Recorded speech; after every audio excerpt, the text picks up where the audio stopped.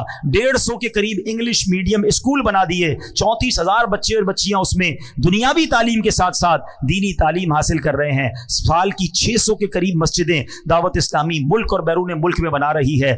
آج کل چینل پر جو بے حیائی اور فحاشی ہے کسی کو بتانے کی ضرورت نہیں ہے، مگر ایک چینل ایسا ہے جس کو دیکھ کر غیر مسلم مسلمان ہو رہے ہیں، بے نمازی نمازی بن رہے ہیں، شرابی شراب چھوڑ رہے ہیں. ارے چینل دیکھ کر رقص و سرور کی محفل سجدے تو سنی ہوں گی، مگر یہ کیسا چینل آیا جس کو دیکھ کر مدینے کی یاد میں آنسو بہ رہے ہیں، اللہ کے خوف سے دل لرز رہے ہیں، لوگ گناہوں سے توبہ کر رہے ہیں، ماں باپ کا ہاتھ چوم رہے ہیں، صرف اردو زبان میں نہیں، انگلش زبان میں، پھر اس کے بعد بنگلہ زبان میں، اب جناب عربی زبان میں یوٹیوب پر مدری چینل شروع کر دیا. بچوں کی نفسیات کے مطابق بچوں کے پروگرام کڈز مدری چینل شروع کیا گیا. اور اس کے بعد جب کارٹونز کے ذریعے بے حیائی پھیلائی جا رہی ہے، کارٹونز کے ذریعے اب جناب بچوں کے ساتھ ان کو غلط رسم و رواج سکھائے جا رہے تھے، تو اس کو کاؤنٹر کرنے کے لیے دعوت اسلامی نے اینیمیٹڈ خاکے بنائے، اپنے اسلامک کارٹونز بنائے، اور اب وہ کارٹونز بھی کئی زبانوں میں الحمدللہ شائع کیے جا رہے ہیں. اور آپ کو جان کر خوشی ہوگی اس کی پذیرائی کیسے ہے. کبھی موقع ملے تو یوٹیوب پر کڈز لینڈ مدنی چینل کو سرچ کیجئے گا. ہمارے ایک ایک کارٹون کے کلپ کو 50 ملین لوگوں نے دیکھا ہے. 50 ملین کا مطلب 5 کروڑ لوگ ہوتے ہیں، 40 ملین کا مطلب 4 کروڑ لوگ ہوتے ہیں. تو دنیا بھر کے بچے دیکھ رہے ہیں، وہ دین سیکھ رہے ہیں. کون سا میدان ہے جس میں دعوت اسلامی لا دینی قوتوں کا مقابلہ نہیں کر رہی.